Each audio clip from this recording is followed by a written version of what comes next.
Olá, seja bem-vindo ao Conhecer para Transformar, o seu canal aqui no YouTube. Você está no ciclo de estudos dos livros de Oswaldo Polidoro. Este é o terceiro episódio do livro Nos Domínios Maravilhosos da Psicometria. É um livro que dá início ao EPED 2024. E o que é o EPED? O EPED é o espaço permanente para o estudo do divino monismo, faz parte do projeto Conhecer para Transformar, que tem por objetivo levar ao maior número de pessoas informações ou verdades divinas que nos ajudam em nossa evolução espiritual. São informações que alertam para a responsabilidade numa encarnação, para o bom comportamento, para a prática amorosa, para o uso correto das mediunidades. Há conceitos fundamentais lá, conceitos como Deus, como emanação, 10 mandamentos, lei de equilíbrio e harmonia e muito mais. Você tem tudo isso no portal Conhecer para Transformar. É só entrar lá. Há muito conteúdo, lá estão os livros do Oswaldo Polidoro, lá está o Evangelho Eterno, estão vários folhetos informativos. E aqui no canal no YouTube, no Conhecer para Transformar, durante este ano, nós vamos trazer até você 21 livros de Oswaldo Polidoro que falam sobre o plano espiritual e trazem informações ali extremamente importantes. Mas vamos voltar à nossa história. Vamos lá para os domínios maravilhosos da psicometria.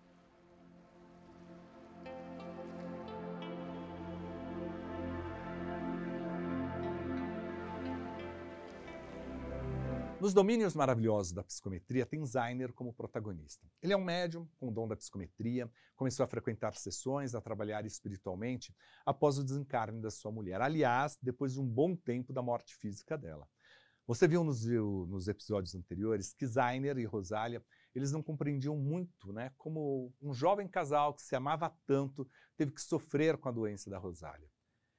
Mas essa união, com todos os desafios, serviu como uma forma de ressarcimento para as faltas que eles cometeram em vidas passadas. Depois do desencarne da mulher, o Zainer passou a estudar o espiritismo, foi lá, desenvolveu a mediunidade dele, aí depois que a Rosália foi resgatada ali, né, de um plano mais próximo do planeta, os dois trabalharam juntos, né? Ele aqui, ela lá, do lado espiritual, mas estavam juntos, olha lá, o casal funcionando, né? E aos poucos o Zainer desenvolveu a psicometria. Zainer e os amigos montaram ali um centro espírita, organizaram as orações em conjuntos, os atendimentos necessários. E é importante deixar bem claro, né? Tudo ali tinha o apoio do plano espiritual, dos mentores do plano espiritual. E mais, reuniram ali todos os elementos para orientação dos encarnados, encaminhamento e tratamento dos desencarnados. Eu vou trazer aqui alguns atendimentos que foram realizados por Zainer. Quando a gente lê esses casos, né, a gente vê ali na prática como é que funciona a justiça divina, como é que age, como é que ela age através das leis ali, como ação e reação, como peso e vibração, o reequilíbrio, o autorregistro. Sim, a gente cria marcas das nossas ações. A gente cria essas marcas, sejam elas positivas ou negativas. E desta forma, determinamos como será após o desencarne, se vamos ter ou não amparo e para onde nós vamos. A gente ocupa uma região, e a gente já falou sobre isso aqui, que corresponde exatamente à nossa vibração. Nessa parte do livro, antes do primeiro caso atendido, Zainer recebe orientações de seus mentores. E nas conversas com seu irmão e com seus amigos ali, ele traz importantes informações como esta: a existência. Existência é movimento que tem por objetivo atingir a plenitude psíquica, união vibratória com origem divina. Eles também falam sobre a responsabilidade. A responsabilidade é a lei que torna o espírito merecedor de suas conquistas. Ela faz com que ele plante e colha na razão direta, para aprender a discernir entre o bem e o mal, vindo assim a conceber enquanto importa ser harmônico em face da lei. E uma orientação do plano espiritual que nos faz refletir muito, mas muito, ainda que não desejando observar, ainda que fazendo questão de não entender, sempre teremos pela frente a grande lei a reger tudo e todos. A gente pode lutar, a gente pode não aceitar, a gente pode falar assim, não quero acreditar nisso, mas tudo é regido por leis fundamentais. Estamos lá, né? Vamos ter que encarnar, reencarnar, nos equilibrar, para toda ação há uma reação. Então ali são as leis, estão ali, né? Nos casos narrados no livro Nos Domínios Maravilhosos da Psicometria, ficam muito claras as consequências dos erros que são cometidos, o quanto de idolatria, né, essas idolatrias, a fé cega, prejudicam muitas pessoas que na hora do desencarne não tinham compreensão da passagem, foram atraídos para faixas ruins, de baixa vibração. E o pior, com o erro cometido, tem que reencarnar para resgatar o que feriu dos 10 mandamentos. Repare agora nesse trecho do livro. A história da Terra é a história dos grandes crimes perpetrados contra a verdade que livra, contra o conhecimento das leis de origem, de evolução e de finalidade. É que após aqueles que de fato foram mensageiros da vontade de Deus, foram aparecendo os mercenários da fé, foram dominando os pervertedores da verdade, começaram a dominar os imperialismos políticos e marginais a soberana vontade. Somos uma humanidade que sempre colocamos rituais e formalismos em tudo aquilo que os grandes mestres trouxeram como informação e comportamento. Por que Jesus não escreveu nada? Porque o seu exemplo está no comportamento, na sua relação com Deus, na doutrina viva. Em nenhum momento Jesus apontou por uma religião, mas sim para o comportamento e para a evolução. O primeiro caso atendido por Zainer nos traz boas lições. E me faz pensar que tem muita coisa que a gente não consegue compreender ao ver encarnações tão difíceis. Mas que precisamos entender que há uma justiça divina determinando tudo e temos que agradecer, de certa forma, que numa encarnação nós podemos agir para arrumar os erros do passado, para nos aprimorar, né? A gente tem que agradecer, porque a gente ainda aprende muito numa encarnação, a gente evolui numa encarnação. Essa história é da Clarissa, é a primeira que eu vou contar para vocês.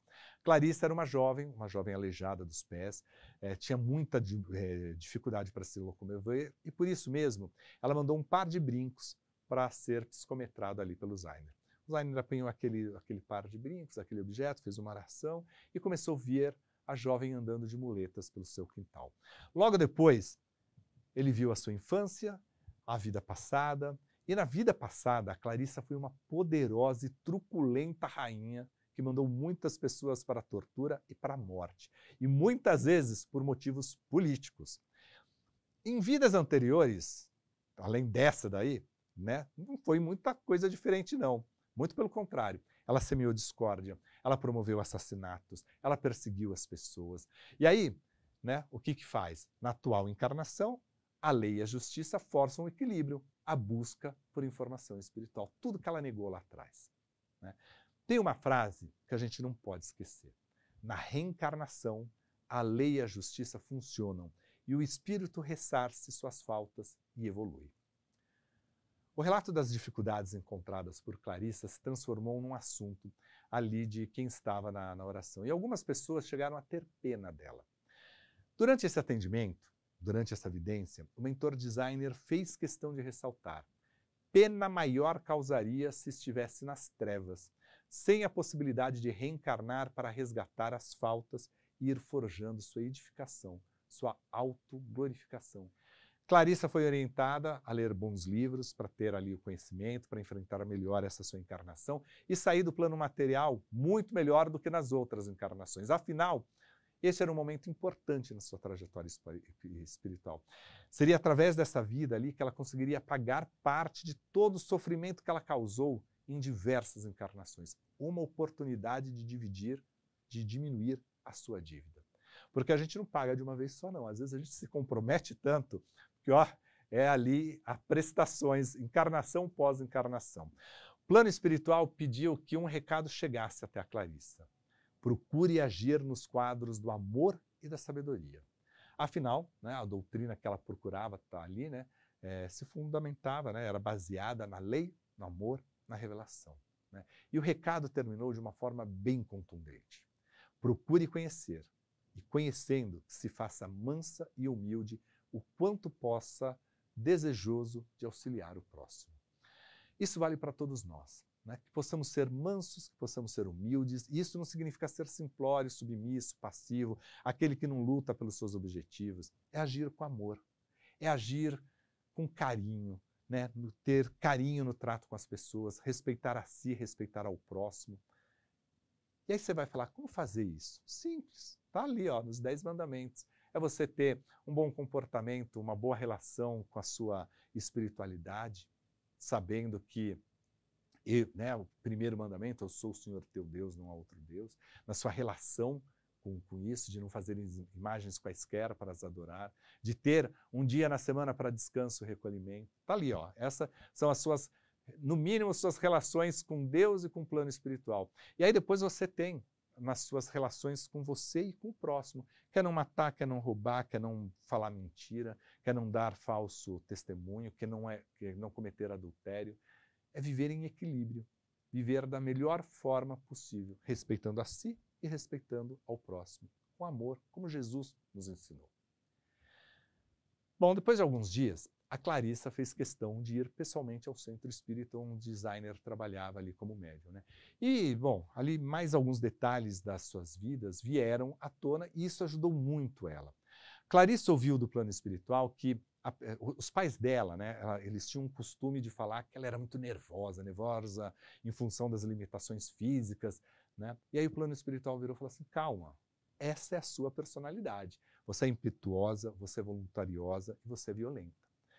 E nem podia ser diferente, né? Porque durante várias encarnações ela foi poderosa, ela usou mal o poder, ela perseguiu, ela matou, né? Foi vaidosa. E é isso mesmo que você está pensando. Nós temos uma personalidade espiritual, um comportamento que nós trazemos, né, para cá. Nós trazemos vícios mentais, nós trazemos vícios de posturas, né, crenças que se perpetuam em várias vidas. Né? E temos que lutar contra isso. Nós temos que lutar com tudo que é relativo, para a gente chegar no que é divino. Agora, olha que bonito. Perceba como a mediunidade ajudou um espírito a evoluir. A Clarissa se transformou numa mulher, como está lá no livro, de comportamento exemplar. Aos 23 anos, ela já tinha sua mediunidade exposta e, como consequência, passou a fazer parte das orações e das sessões. Esse caso deixa muito claro o quanto é importante a mediunidade ser praticada honestamente neste planeta. Através da comunicação entre os dois planos da vida, nós somos advertidos, ilustrados e consolados. Com informação sobre os desequilíbrios passados, a gente pode corrigir o nosso comportamento. Com informação sobre a vida do plano espiritual, podemos agir melhor para não sair daqui comprometido e ir para um céu de vibração baixa. Se você sabe que tem um céu ruim ali, vou me comportar melhor para ir para um melhor, para viver melhor. Por isso eu ressalto aqui a importância da mediunidade e a responsabilidade, gente, que os médiuns possuem. A gente ouve muita gente, eu sou médium, eu sou médium, eu sou médium.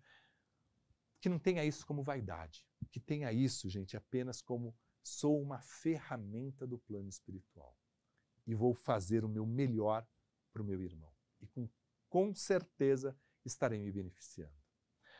O segundo atendimento do Zainer começou bem antes do Maurício entrar no centro espírita, muito antes. E aí a gente vai ver, né, que o plano espiritual criou todas as condições para que a mãe desse jovem, do Maurício, encontrasse uma amiga na rua para uma conversa muito despretensiosa sobre o espiritismo. A mãe do Maurício era protestante. Tinha um pé atrás com essa história de espírito, de médium, né? Aliás, o pastor dela falava que isso aí era coisa do demônio, né? Do diabo. Maurício, segundo os médicos da matéria, tinha enlouquecido.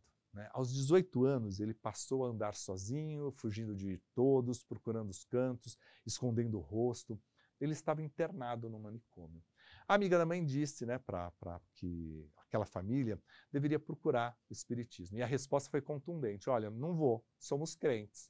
Bom, elas conversaram sobre mediunidade e no final a amiga disse para ela: eu levo até o médium um objeto usado por Maurício. E aí ela teve que explicar, né, porque o que é médium? Aí ela falou assim, olha, profeta é médium, nada mais. É a pessoa com faculdades intermediárias entre o mundo carnal e o mundo espiritual. Para ver o intercâmbio, para ver a revelação de fato funcionar, há que ocupar elementos humanos apropriados. E os tais elementos humanos apropriados são os médiums ou profetas. Lá na Bíblia se falava, né? Tem lá no Velho Testamento, né? Que precisando consultar aos espíritos, precisando consultar, ter advertências, se ia aos profetas para saber das coisas de Deus. Alguns dias depois, as duas foram ao encontro do Zainer. Aquela mãe que era protestante, que não aceitava muito, ouviu a amiga e as duas foram lá. A mãe de Maurício inicialmente julgou tudo aquilo pela aparência, né? Até que ouviu do Zainer detalhes da internação do filho. E aí ele foi direto, né? E não deixar ela com dúvida nenhuma. Ele falou assim, ó, meu guia diz também que isso deveria acontecer, porque o seu fanatismo sectário não aceitaria coisa alguma sobre as verdades de Deus, a menos que um tremendo sofrimento obrigasse. Vou parar aqui para fazer uma reflexão, porque muitas vezes a gente não chega no conhecimento espiritual, na prática espiritual, se não for por alguma dor muito forte. Sabe aquela história, eu venho pelo amor ou venho pela dor? Né? E muitas vezes a gente nega, e aí é preciso acontecer alguma coisa mais dura para a gente poder ir e receber as informações. Alguns dias depois, o próprio Maurício foi até o Zainer. E aí havia toda uma sustentação espiritual, porque aconteceram ali doutrinações de espíritos perseguidores. Imagina, o Maurício lembra aqueles vultos negros, embaçados? Ele trouxe tudo aquilo. Tudo aquilo ali estava mexendo com ele, né? Então, o plano espiritual precisava encaminhar todos eles, né? Fazer um trabalho de recolhimento, de doutrinação para poder liberar ali o Maurício. E aí o Maurício, bom, ele foi muito orientado naquela noite e o plano espiritual falou assim, ó, leia o livro dos Espíritos e comece a se preparar para o trabalho. Nesta vida, ele teria que trabalhar com as mediunidades, algo que nas vidas passadas ele negou, ele condenou, ele perseguiu os médiuns. Ele teve que desfazer os erros dele com ações práticas e principalmente defendendo as mediunidades. O que também chama a atenção aqui é que mesmo após o desencarne, Maurício atraiu todos aqueles que perseguiu, matou, condenou, pressionou. Vamos então agora a outro atendimento do Zainer. Torquato arrastava-se pelas ruas. Ele pedia esmolas em nome de Deus e às escondidas xingava tudo e a todos. As suas pernas eram torcidas, segundo o relato do livro, né? Usava ali um carrinho rudimentar para se locomover, era bem fingido com os encarnados e cheio de artimanhas. Ele adorava falar, olhem para este infeliz, olhem, uma esmola, por favor, para quem foi vítima do destino. Perguntem a Deus qual foi a minha culpa. Já sou aleijado, não permitam agora que eu morra de fome. Um delegado de polícia, estudioso das coisas do mediunismo, resolveu investigar este caso, mas até por interesse dele de entender, né? E um pouquinho de piedade ali. Ele levou um boné desse rapaz e entregou a Zainer. Torquato se desarmonizou da lei de Deus. Em várias encarnações, não foi em nenhuma. Ele foi um oficial das cruzadas, fez da lei de Deus objeto de contradição, de mistificação, de crime. Numa vida anterior, ele já tinha encarnado com limitações físicas, mas mesmo assim não conseguiu cumprir tudo, não conseguiu reestabelecer-se e reequilibrar. Ele teve uma encarnação como bandoleiro e assaltava e matava nas estradas. E ainda numa outra foi pirata que saqueava as embarcações. Naquela ascensão, a mensageria lembrou que a Terra está cheia de casos iguais, por mais e por menos. E a reencarnação, ela força o equilíbrio, o pagamento das dívidas, o desenvolvimento espiritual. Neste trecho do livro, Nos Domínios Maravilhosos da Psicometria, o autor destaca a lei de equilíbrio a reagir. E a sua reação é conhecida como justiça divina, sabendo-se, pois, que cada filho contém tudo em potencial, isto é, que é herdeiro das virtudes divinas. Aí teremos que ele, o Filho de Deus, através de suas mesmas obras, conscientemente ou não, aciona a lei e a justiça. Ou seja, é tudo íntimo. Você é o juiz, você registra tudo o que faz, pensa, tudo o que deseja. E cria a vibração, o peso, a cor, que vão definir ali qual a região espiritual que você ocupará. E mais, acionará a justiça divina para o seu ressarcimento. É você quem aciona. O mecanismo todo parte das suas ações, dos seus registros. Como está no livro, atos representam registrações íntimas e registrações íntimas representam compromisso para com o equilíbrio universal. Se boas registrações, a vantagem não é discutível. Se más registrações, as dívidas terão que ser ressarcidas inelutavelmente. Vamos ao último caso deste episódio, o terceiro do livro, Nos Domínios Maravilhosos da Psicometria. E como mostra o quanto é importante a gente ter sempre em mente o orar e vigiar. E afinal, como está no próprio livro, a vida carnal é ambiente, em geral, que oferece perigos múltiplos, traições de variada ordem, facilidades de falha, de fracasso. Faz-se, portanto, necessária prudência. Num certo dia, um homem foi até o centro espírita onde um designer trabalhava mediunicamente. Ele estava todo encurvado, dolorido, sofrido ao extremo, estava cercado de escuridão. Ele disse que foi um bom médium, aquele que os bons espíritos fazem as melhores ações, mas teve que largar o trabalho espiritual por problemas materiais, por brigas familiares. E com o tempo ficou cheio de reumatismo. Zainer viu que ele era azulino por dentro, bonito por dentro, mas as camadas mais externas eram cinzas, até chegar a um preto opaco. Não se esqueça, né? Nós somos espíritos que estamos habitando o corpo, então o trabalho espiritual é tão importante quanto o da matéria. E aí eles seguiram. Procure reagir, porque o fracasso poderá tornar-se de graves consequências, quer no presente, quer com vistas ao futuro. O plano espiritual orientou que ele pensasse ali menos no seu reumatismo e buscasse evitar as divergências com a família. Esses conflitos traziam raivas, elementos e energias que são verdadeiros venenos para o corpo material e para o espírito. E aqui tem uma lição importante, né? Em nosso dia a dia, nós precisamos buscar as harmonias nas relações, mesmo que seja um movimento difícil. Climas tensos acabam gerando energias pesadas, energias ruins, e acabam afetando o nosso corpo. Geram desequilíbrios que terão que ser sanados nesta ou em outra vida. Então, por mais difícil que seja, se esforce. Se esforce, se não é pelo outro, é pelo menos para você não sofrer as consequências. Né? Para que a gente ter relações tão desgastadas? Para que a gente fazer com que podar o trabalho do outro, a realização do outro, o crescimento do outro, inclusive espiritualmente? Para a gente encerrar esse episódio, eu vou trazer aqui uma frase que a gente precisa guardar. Muitos são os que provam, muitos são os que triunfam, por falta de melhor conhecimento de causa e, noutros casos, por falta de um pouco mais de perseverança no trabalho espiritual. Eu vou parar por aqui. No próximo episódio do livro Nos Domínios Maravilhosos da Psicometria, de Oswaldo Polidoro, nós vamos ver os exemplos de resgates e de possibilidades de evolução que as encarnações nos proporcionam.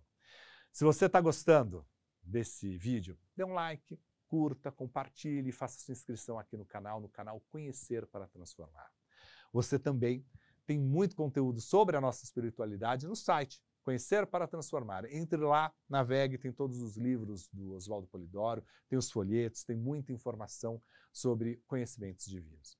Eu encontro você no próximo episódio, o episódio final do livro Nos Domínios Maravilhosos da Psicometria. É o primeiro livro do EPED 2024, o espaço permanente para o estudo do Divino Monismo.